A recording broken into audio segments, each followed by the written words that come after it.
Well, hello dear viewers and welcome. Welcome back if you are a subscriber. If you are new to the channel, welcome. I'm gonna start with, this is the third week of a Mini Cooper video. And honestly, it's not planned. Especially this one. So the Mini Cooper I posted 2 weeks ago, the one I purchased, I sold it. And it ended up being a stolen vehicle. Car business is tough. And a lot of times it's fun, it's rewarding. But when situations come up like this, and I'm very thankful that at the very least to me, they don't come up very often. I have friends in the business who experience it a lot more than I do. This is my second theft ever since I got into the business. So I'd say I've been very blessed and very thankful that I have been protected and kind of guarded against situations like this. But when they happen, man, it sucks. It is very difficult. Mentally, it's challenging. Because what are you supposed to do? Just everything that goes into this whole process, it's annoying and it's hard. Throughout this video, I think you guys will hear me say stolen a few times, and I will explain later in the video why I keep saying the vehicle is stolen or why I considered it stolen.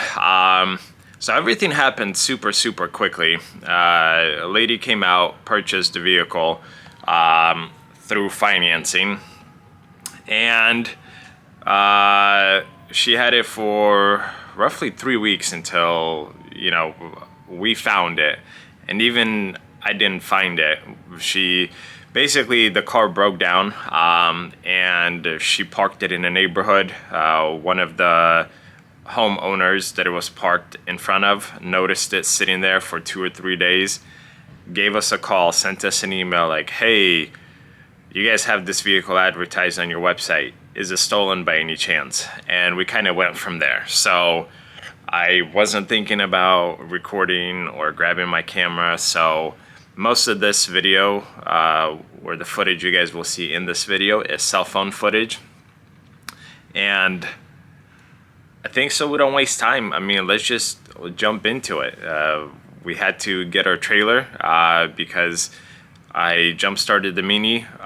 It runs, and as soon as you take off the jump box, it dies. So my first thought was alternator failed and it wasn't charging the battery, and with no charge, it wouldn't stay running. So we had to get the trailer, and I believe the footage starts with trailer and trying to load up the Mini onto the trailer. So I want to say again, thank you for watching. I really appreciate you guys' support. Make sure you comment on the video and enjoy the cell phone footage.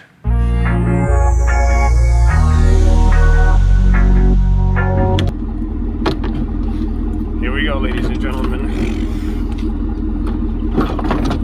Here we go. I'm gonna try to make this quick and painless.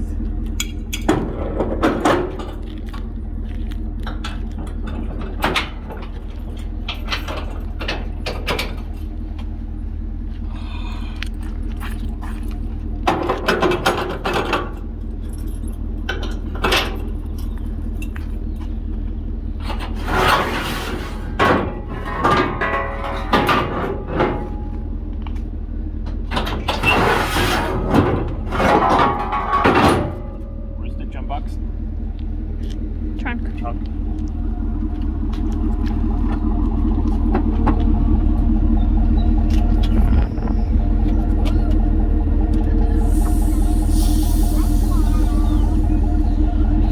Is that what was in your car? Yeah. Okay. Figured I'd get it just in case.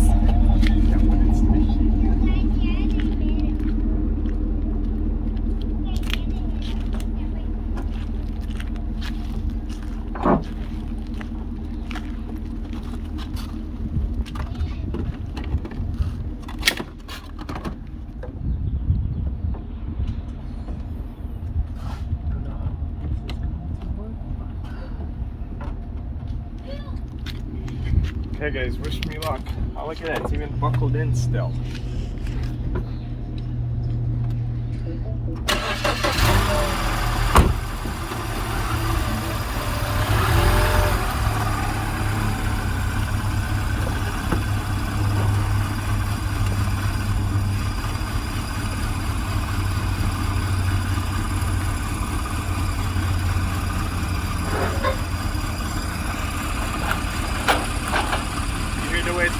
Yep. What is that? It's fire. Really? Yeah. I am afraid so. The question is why. We have a battery light. The most likely alternator is no bueno.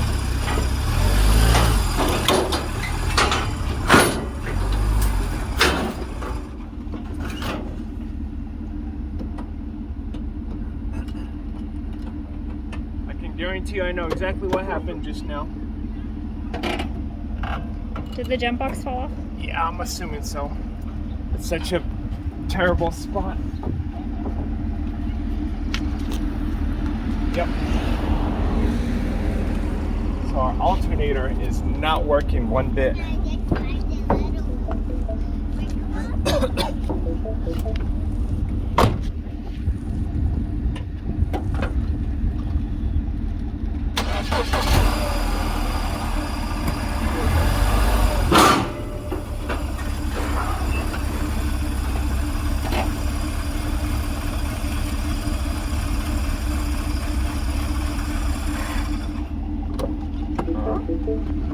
And it still won't release the key.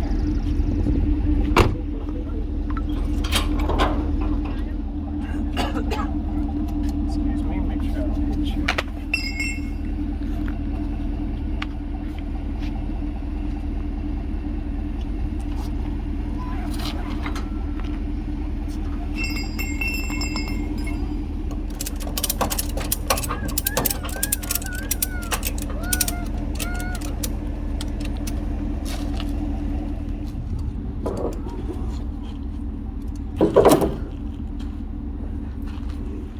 That's crazy because she has all her stuff in here.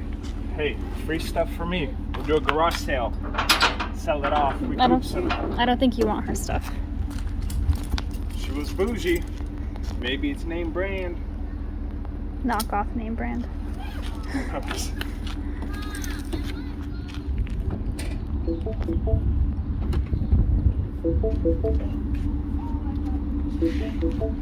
Did you know that was drugs on a center? Yes. Yep.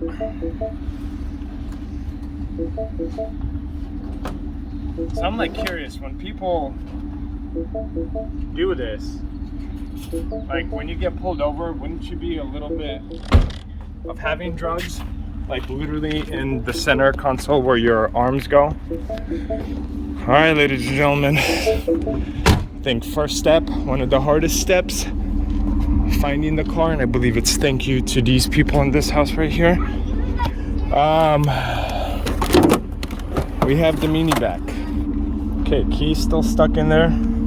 Trying to do some research, and people are saying if your battery is dead, then it'll eat the key. But we had to go to Mini to make another key, so that could be another reason. Maybe it's not programmed all the way. Okay, it's latched. Let's get out of here. A little longer than a few minutes later. You need this? Made it to my mechanic. No, I don't need that, and everyone's gonna help, but thing is here, so mechanic is not here. He's pulling some parts for a different car. But I just want to like briefly take a look what's in here. Get the game, bicycle cards. I mean, I don't really want to touch a lot of stuff without gloves, but we have, what is it, glass tray. But just so you guys get the idea of cars, that almost looks like heroin. It's like a burny, sticky stuff. Some change there, whatever that is. Jumper cables. These are actually pretty nice. I'll take these. There's that for you guys. We're not gonna say what it is. Look at that. Do you want to role play?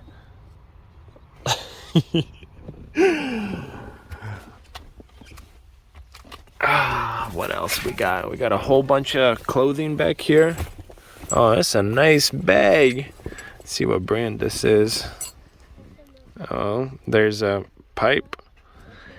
Looks like needle residue and whatever else is in there. So, you know, guys, to be honest, most of this stuff is just gonna get tossed the heck out. I'm trying to be very careful. What brand is this? Avenue, made in China. There's more drug stuff right there. Like, holy smokes, man.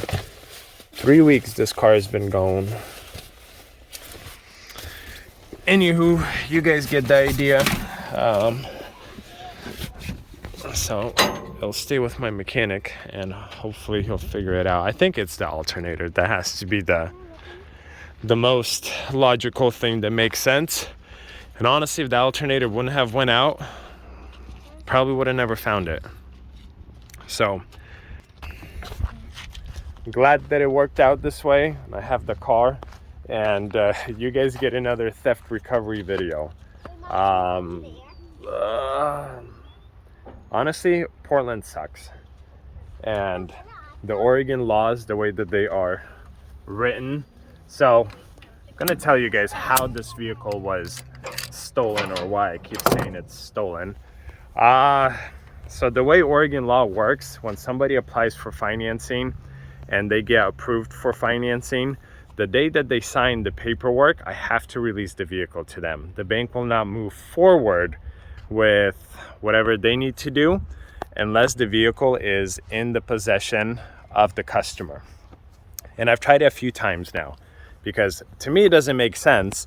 If the vehicle isn't paid for, why am I releasing the vehicle to anyone? Like, it hasn't been paid for. But that's how Oregon law works. I have to release it.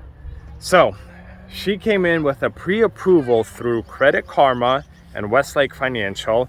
And Westlake, honestly, you guys suck. Like, you guys suck. Yeah,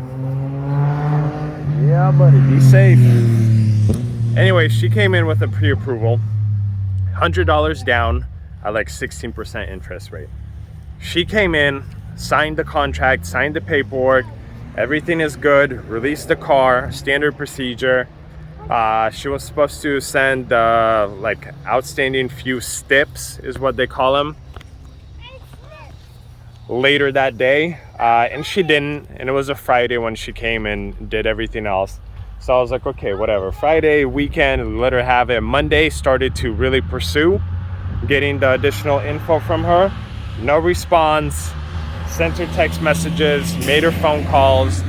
Now Westlake is starting to bother me. Hey, have this customer call this number, blah, blah, blah.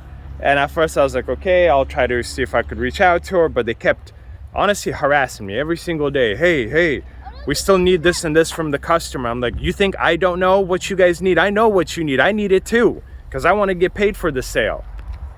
And he calls me, goes, yeah, Serge, need you to reach out to this customer and have him do the phone interview and so on and so forth. I was like, look, I'm paying you guys technically to do your job. Do your job. Like, you're getting paid to make the phone calls. Why are you trying to make me do your job? Oh, well, I'm not the one who gets paid for it. I was like, but someone in your department gets paid to make these phone calls, correct? He goes, yeah. And I was like, so have him call. It's not my job to call. It's your job to call. Okay, I'll have him continue trying to reach her, blah, blah, blah. Anyways, Dina calls her, and she answers right after I called her. So she saved my number and knew not to answer. So she answers, and she goes, hi, Dina, this is Dina. I'm calling from blah, blah, blah. As soon as she heard where she was calling from, she hung up. And that's it. She stopped taking her calls, her text messages, anything. Reached out to the Portland Police Department. And at first they told us, hey, give it 2 weeks.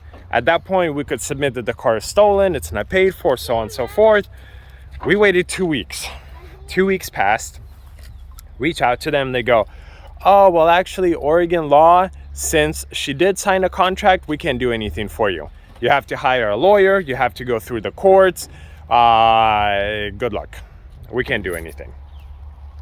If she hasn't paid for the car, The contract at this point is non-existent because she didn't fulfill it in the time she was supposed to fulfill it. The car is stolen. I mean, there's no other way around it. She's not answering no phone calls, no nothing. And the thing that don't make sense to me, we have her social security number, her address, her phone bill, her electricity bill, like references, call the references, everything checks out. It's just annoying. So that's how the car was legally stolen. And when we first called the police department, Dina called. When I say we, just assume it was Dina because she does all the phone calls. So when she called them, they go, yeah, to be honest, she has a very long track record. You're not gonna get the car back. You're gonna have to either repossess it or go through the courts, but like, she's not gonna give you the car back. And she's one of those that says F the police, a whole bunch of that. So the police officer was like, every time we've encountered her or had any issues with her, and there was a lot, she never cooperated. She always fought it, resisting arrest, I mean, a whole bunch of stuff. So it was like, this one, just to be upfront, it's not gonna be fun for you guys. So 3 weeks later, the house where we picked it up at, nice older gentleman goes, hey, this car's been parked for 2 days in front of my house. Is this stolen by any chance? We're like, yes, it is. What's your address? We'll come pick it up. So this is how we got the car. What we're gonna do with it at this point, I don't know. I definitely feel a misfire. A little bit noisy out here.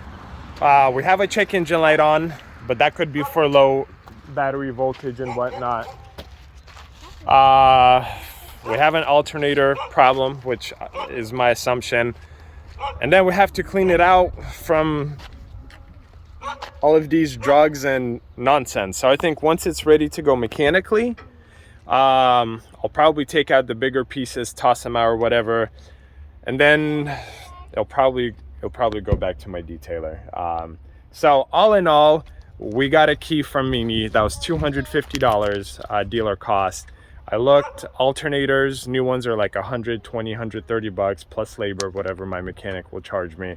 Another detail for it to go through, and then we'll see what other issues come up, but we're looking at around $600-700 bucks for this fun experience to get this thing back to retail ready condition. But you know, it is what it is. It was almost like a mental test to kind of stay positive. And yeah, mentally 3 weeks have been not fun, but thank you God that it was found, and more or less it's in, you know, pretty solid shape. At least, you know, how it left is just super filthy on the inside, but we have the car. So today I will sleep a lot more peacefully, because yesterday I actually went with my brother to 4 different addresses that she gave us with like references and whatnot, trying to find this Mini, and we couldn't find it. Drove all around Portland for like 3 hours, nothing. And here we are, following day. So crazy how it works, but we have it. I am going to unload it now and leave it with my mechanic, and you know, hopefully within a few days this thing will be ready and I can pick it up and move forward with selling it and make some money, recoup losses, lost time, and everything in between. But to her, thank you for doing all that she did with this car. She did a lot, didn't you? Phone calls and emails and police reports and everything else. Yeah, she did a lot. 2 weeks later. So my mechanic looked at the Mini Cooper. He actually still has it, and we are waiting for additional parts. So what happened was the water pump failed. Water pump itself, and it essentially got stuck. So the pulleys, they wouldn't turn, and the other pulleys would turn. Welcome, Noah. And essentially ripped the serpentine belt, which is why the alternator wasn't working and charging the battery. So I initially got a new water pump, new serpentine belt. He kept poking around and he goes, look, I feel like the pulley's messed up. And the pulley's a little bit weird. I'm gonna throw a picture up there for you guys. It's not like, you know, a typical pulley. it's metal, it's plastic, just a weird assembly on the Mini Cooper. And then he said the water pump pulley itself, he's like, because there was so much tension on it, he's like, just get a new water pump pulley. So we have a new water pump, new serpentine belt already installed. We are waiting for the tensioner, which should be here, I believe, in 2 days. And then the one that's on kind of delay, unfortunately, is just a simple pulley. 3 bolts pulley, but we're waiting on that. Once that's done, the Mini Cooper, I will get it picked up and it will go back to my detailer to get it cleaned up. There's a lot of drugs. I don't know how to pronounce it correctly. Paraphernalia. You guys know what I'm trying to say. Basically a whole bunch of drug residue, I'm assuming, and I don't want to touch any of it, and whoever the car goes to next, I just want the car to be clean and perfect. So again, I'm losing a whole bunch of time on this car. Since I've had it listed, I've had multiple people reach out, but they ended up purchasing other vehicles. So this is what I'm saying. Like, the car business is difficult. It's good when it's good, and when it's not, it's very stressful and not fun. But I'm still thankful to be in the position that I am.